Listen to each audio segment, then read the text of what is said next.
Pada pengendalian gerak otot kali ini kita akan membahas tentang otot bicep. Nah, otot bicep ini dibagi menjadi dua, yaitu musculus bicep caput longum dan caput breve. Musculus bicep caput longum memiliki origo pada tuberculum supraglenoidal. Sedangkan musculus bicep caput breve dia memiliki origo pada processus coracoideus. Lalu pada musculus bicep caput longum dan caput breve, mereka memiliki insersio yang sama, yaitu pada tuberositas radii. Baik, di sini saya akan menjelaskan mekanisme penghantaran impuls atau potensial aksi pada kontraksi otot bicep. Nah, kontraksi otot bicep adalah gerakan yang dilakukan secara volunter atau secara sadar yang dikendalikan oleh saraf pusat. Nah, dimulai dari stimulasi dari neuron motorik. Potensial aksi dimulai ketika neuron motorik mengirimkan sinyal saraf ke serat otot melalui pelepasan neurotransmitter asetilkolin atau ACH di neuromuscular junction persimpangan neuromuskular. Nah, kontraksi ini dimulai ketika otak bagian parietal, tepatnya pada primary motor cortex area Brodmann 4, gyrus presentalis memberi impuls ke medula spinalis yang akan dibawa oleh tractus pyramidalis menuju segmen C5 sampai T1 dan bergabung menjadi plexus brachialis. Setelah melewati plexus brachialis akan sampai di nervus musculocutaneus yaitu C5-C6. Ketika potensial aksi sampai di efektor yaitu nervus musculocutaneus, di musculocutaneus ini impuls akan sampai di bagian yang namanya akson dan menuju NMJ neuromuscular junction untuk melanjutkan rangkaian mekanisme yang akan dijelaskan teman saya.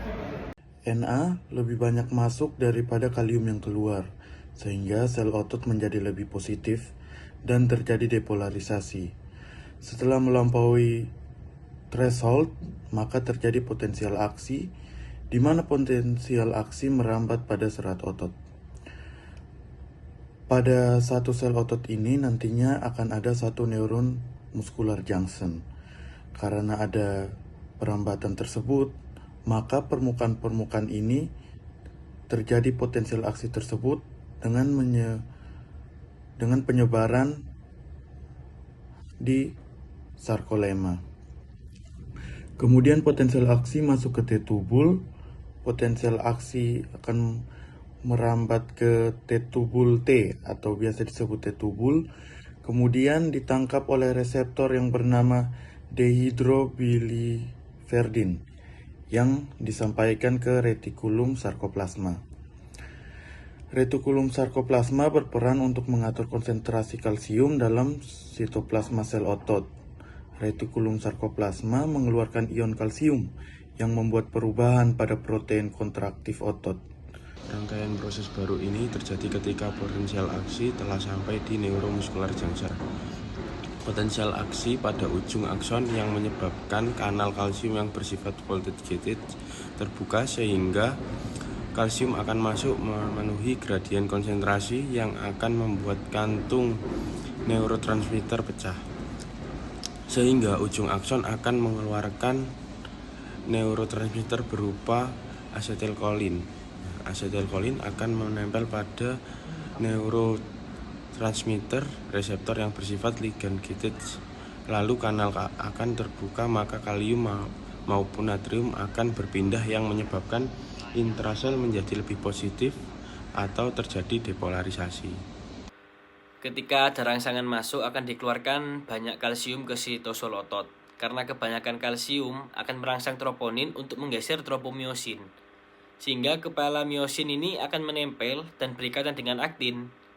Setelah berikatan, kepala myosin ini akan menarik aktin menuju ke bagian tengah sarkomer dan membuat otot itu memendek sehingga terjadilah kontraksi. Nah, sekarang relaksasi. Relaksasi itu terjadi ketika simulasi saraf motorik ke otot dihentikan. Stimulasi berhenti terjadi ketika impuls listrik dari saraf pusat berhenti mengirim sinyal ke unit motorik otot. Setelah stimulasi terhenti, pelepasan ion kalsium dari reservoir internal dalam sel otot juga berhenti.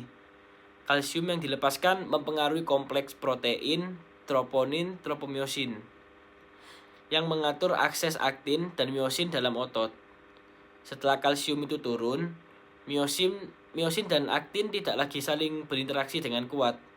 miosin bergerak kembali ke posisi awalnya yang menyebabkan otot memanjang dan relaksasi.